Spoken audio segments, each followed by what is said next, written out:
जय हिंद दोस्तों, कैसे हैं आप सभी लोग। मैं हूं आप सभी लोगों का दोस्त संचित। और दोस्तों, आज की इस वीडियो में हम लोग बात करने वाले हैं निफ्टी एंड बैंक निफ्टी में हम लोग क्या व्यू लेके चल सकते हैं कल के लिए। एक बहुत ही शानदार रैली बैंक्स में हमें आज के दिन आती हुई दिखाई दी, जहां पे बैंक निफ्टी लगभग 650 पॉइंट की तेज़ी के साथ बंद हुआ। निफ्टी फाइनेंस जो है वो लगभग 250 पॉइंट की तेज़ी के साथ बंद हुआ। निफ्टी जो है लगभग 150 पॉइंट की तेज़ी के साथ बंद हुआ। और इंडिया विक्स में भी लगभग 13 के नीचे की क्लोजिंग देना एक अच्छा जो है संदेश इस वक्त बाज़ार जो है वो दिखाता हुआ दे रहा है। बट क्या रिलायंस के रिज़ल्ट इस चीज़ को और पुश करेंगे, एक अपसाइड का मोमेंटम आएगा, या फिर रिलायंस के रिजल्ट्स की वजह से माहौल जो है वो ख़राब हो सकता है। सारी चीज़ें इस वीडियो में डिस्कस करने वाले हैं। दोस्तों, वीडियो शुरू करने से पहले चैनल को सब्सक्राइब कीजिएगा, बेल आइकन को दबाइएगा और इस वीडियो का लाइक की हम रखते हैं लगभग 1000 लाइक्स, जो कि आप पूरा कर ही देंगे। तो चलिए अब ज़्यादा टाइम वेस्ट ना करते हुए वीडियो को शुरू करते हैं। देखिए, सबसे पहली चीज़ अगर हम यहाँ पे बात करते हैं ग्लोबल मार्केट्स की, तो ग्लोबल मार्केट्स में मिक्स टू पॉजिटिव रुझान ही हमें देखने को मिलेगा। जहाँ पे यूएस के फ्यूचर्स में नैस्डैक अच्छी खासी तेज़ी के साथ है, तो वहीं डाउ जोन्स फ्लैट है। अगर हम एशिया की बात करें तो बहुत ज़्यादा फ्लैटिश कारोबार हमें एशियन मार्केट्स में भी देखने को मिला है। चाइना की तरफ से इस वीकेंड पे जो एक्सपेक्टेशन थी $300 बिलियन के पैकेज की, वो अभी तक अनाउंसमेंट नहीं हुआ है। कब अनाउंसमेंट होगा उसका आइडिया अभी तक जितने भी रिपोर्टर्स हैं उनके हिसाब से इस हफ्ते जो है वो अनाउंसमेंट हो सकती है। तो इस चीज़ के ऊपर भी हम लोगों को नज़र रखनी होगी। दूसरा एक सबसे बड़ा जो डोमेस्टिक फैक्टर हमारे पास है, हमारे लिए इम्पॉर्टेंट रहेगा, वो होगा रिलायंस के रिज़ल्ट। अब रिलायंस के रिज़ल्ट्स जो हैं वो बहुत हद तक चीज़ों को जो है वो क्लियर करेंगे कि क्या टीसीएस के जो ख़राब नंबर्स थे वो वन ऑफ था क्या। ओवरऑल अगर हम डेली टाइम फ्रेम पे देखते हैं तो रिलायंस ऑलरेडी अपना जो प्रीवियस जो स्विंग हाई था वहाँ से लगभग 10-11% के आसपास का करेक्शन ले चुका है। तो ऐसा नहीं है रिलायंस बहुत बड़ा हुआ है, बहुत ज़्यादा रिजल्ट से पहले भागा हुआ है। अगर रिज़ल्ट सो भी आते हैं, मतलब ठीक ठाक रिज़ल्ट आते हैं, थोड़े ख़राब आते हैं, म्यूटेड नंबर्स आते हैं, तो आई थिंक प्राइस में ऑलरेडी ये चीज़ हमें दिखाई देगी। अगर कैटास्ट्रॉफिक कुछ होता है तो एक लेवल आपको नोट करके रखना है, वो है लगभग 2700 का। अगर 2700 2690 के नीचे रिलायंस का जो है वो शेयर निकलता है तो फर्दर हमें देखने को मिलेगा सेलिंग, वरना हो सकता है यहाँ पे एब्जॉर्ब हो जाए और दोबारा से ऊपर की साइड जाने की ये लोग कोशिश करें और निफ्टी को भी ऊपर पहुँचाने की कोशिश करें।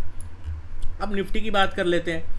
अभी भी अगर आप देखो कोई कन्विंसिंग जो है एंगल जो है चार्ट पे नहीं दिखाई दे रहा है। अभी भी अगर हम ओवरऑल चार्ट स्ट्रक्चर को देखें तो स्टिल इट्स लुक लाइक एक सेलिंग आई, और उसके बाद आप थोड़ा थोड़ा मुश्किल से ऊपर जाने की कोशिश कर रहा है।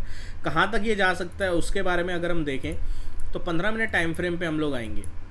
15 मिनट टाइम फ्रेम पे अगर हम लोग आते हैं, जो पहला इंपॉर्टेंट रेजिस्टेंस अब हमारे सामने निकल के आ रहा है वो है 200 EMA, जिसको आज पूरे दिन मार्केट ने रिस्पेक्ट दिया। तो लगभग 25,175 25,200 का लेवल बहुत क्रिटिकल है। अगर इसके ऊपर निकलता है तो मेरे हिसाब से एक बार के लिए निफ्टी जो है वो लगभग 25,290 की तरफ जो है वो जा सकता है। इसके ऊपर हम लोग नज़र रखेंगे।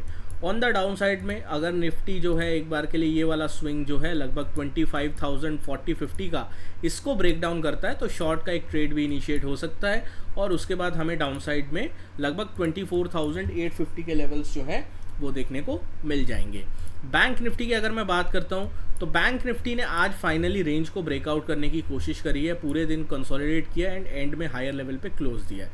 तो अगला जो अब हमें ध्यान में रखना है कि बैंक निफ्टी के लिए अब आपके लिए 51,700-650 पिवट लेवल है। पिवट लेवल कैसे? जब तक 51,650 51,700 के ऊपर बैंक निफ्टी ट्रेड कर रहा है, हर डिप में बाइंग आने की प्रोबेबिलिटी रहेगी। अगर बैंक निफ्टी ने कल के दिन 15 मिनट कैंडल क्लोज कोई 51,650 51,700 के नीचे दिया, देन एक बड़ा फॉल दोबारा से बैंक्स के अंदर देखने को मिल सकता है। अदरवाइज बाय ऑन डिप्स रहेगा।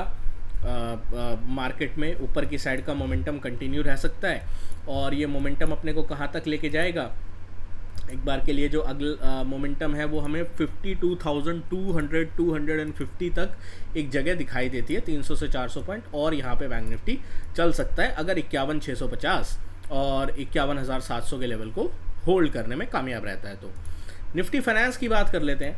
निफ्टी फाइनेंस ने भी रेंज को ब्रेकआउट किया और आज क्लोज देने की कोशिश करी है। जो अगला टारगेट निफ्टी फाइनेंस का भी निकल के आ रहा है वो निकल के आ रहा है अराउंड 24,050 24,060 की तरफ। निफ्टी फाइनेंस का भी सेम है, जब तक आप 23,790 23,800 के ऊपर हैं तब तक आपको बाय ऑन डिप्स की रणनीति और स्ट्रैटेजी के ऊपर ही काम करना है। अगर आप 23,750 और 790 और 800 के नीचे जाते हैं देन निफ्टी फाइनेंस में वीकनेस आ सकती है और उसके बाद हमें सेल ऑफ जो है वो एग्जर्ट होता हुआ दिखाई दे सकता है और उसके बाद दोबारा से हम रेंज की लोअर एंड को टेस्ट कर सकते हैं। तो बहुत क्रिटिकल है कल का दिन बाजार के लिए, बाजार की डायरेक्शन के लिए। क्या फाइनली सेलिंग खत्म हो गई है, प्राइस चेंज हो रहा है, प्राइस एक्शन चेंज हो रहा है, या फिर सिर्फ एक दिन का रिलीफ रैली हम लोगों के सामने यहाँ पे आई है। तो आशा करता हूँ वीडियो पसंद आई होगी। जय हिंद, वंदे मातरम।